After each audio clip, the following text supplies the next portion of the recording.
Hey, Expediting with Lucy here again. The question came off of where do you spend the night? And for this kind of work, I actually met one guy who didn't sleep in his van. He stayed in hotels every night. And I'm going, do you understand simple math? You can't afford that. But where do you park your van? Truck stops and rest areas are the obvious answer. Other than that, if you find yourself where you can't find either one, get on your phone and literally Google truck stops near me, and you'll find an oddball one you didn't know about, or see how far the drive is. Same, you can Google rest areas near me if you don't know where one is. Then you fall back from that, you can put in a Google truck parking near me. And Walmart has a very liberal policy about using their lot to park RVs, because they figure, don't park in front obviously, but park in the back out of the way, and they understand that if someone's going to park their RV, they're probably going to go and spend money in the store. That's why they're cool about it. The only exception I've ever run into to that rule of Wally World was in New Mexico. I found a place that big sign said no overnight parking, and that was the only place, the only Walmart I ever saw that did that. So there's your big options. And then falling back from there, looking for more options, you're in a small town, you can park in a shopping center that has multiple businesses, because everybody just assumes you're there for somebody else's business.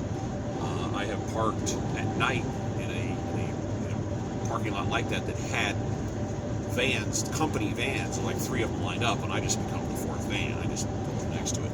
Don't park at a private business. Don't go somewhere and pull and park at Bob's Plumbing, because it's private property, and you stand out like a sore thumb. I mean, it looks like you're there to rob the place. You don't belong. And yes, people will get excited about that.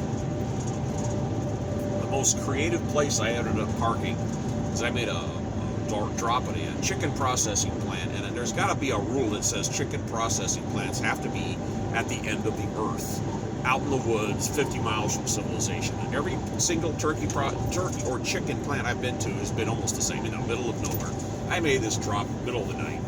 I'm exhausted. I'm going to try to find some place to hide. It's this little one-street town, one main drag, and there's a sheriff's vehicle driving back and forth. I keep seeing them. And the only thing open was Mickey D's. I don't want to go, Mickey D's, that's not really,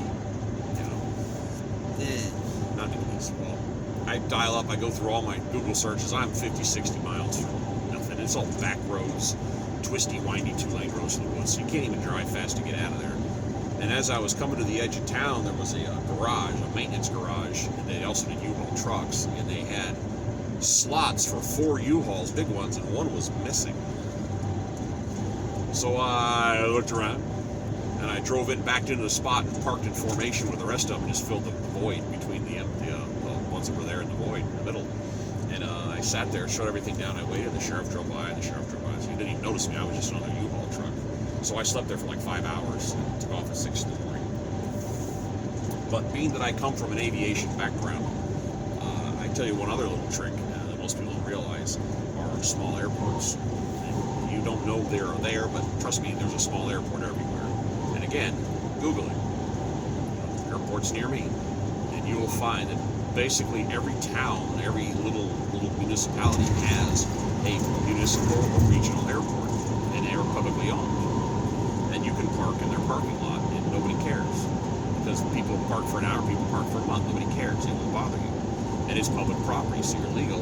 And the little sneaky part about that is there is somewhere on that airport property you will find an FBO, which is a fixed based operator. It's the gas station, and there is usually a restroom available 24 hours a day. And I have a video on here somewhere that I shot the other day where I literally did that. I went to it was in the middle of Minnesota, and I found a small airport that was locked up except for the area where the restroom was. And it was a nice restroom, it was clean.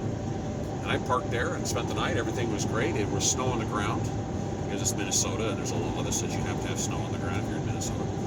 And the next morning, I'm sleeping. I'm the only car in the parking lot, and I hear the crunch of tires on snow, and I poked my head up and looked out, and the guy drove right by me, went out on the ramp, parked by a hangar. He was there maybe 10 minutes, and he taxied out, an airplane took off and left. He doesn't care. Just if you're going on that type of property to hang out, just be respectful. People in the aviation world, that little group of people right there, they are very, very, very respectful of each other's property. So don't be messing with stuff. Don't be littering. Come on, this isn't a truck stop. Don't act like it's be respectful. but it is a quiet, out-of-the-way place where you can park and be away from everybody, and you're off the street, you're not on somebody's property, you're not getting anybody's way, and no one's going to look at you cross-eyed. So I did spend the night there, and it was, like I said, it was quiet, it was clean, it was wonderful. And I got a load out of there, and that's how I worked my way down here to Missouri, and now I'm going down the road to more Missouri, and I'm turning around and going back north again. But that's where you need to stop for the night, just like stay on people's private property. Don't do that. Don't be a menace, and don't leave trash. I don't know what it is, but there's just people that just toss trash all over the place. It's ridiculous. I actually pick up garbage from time to time and throw it away because I just, come on, don't be an adult. All right. Okay, well, that's it. My 2 cents on where to park. And this is Expedite with Lucy. I'm out.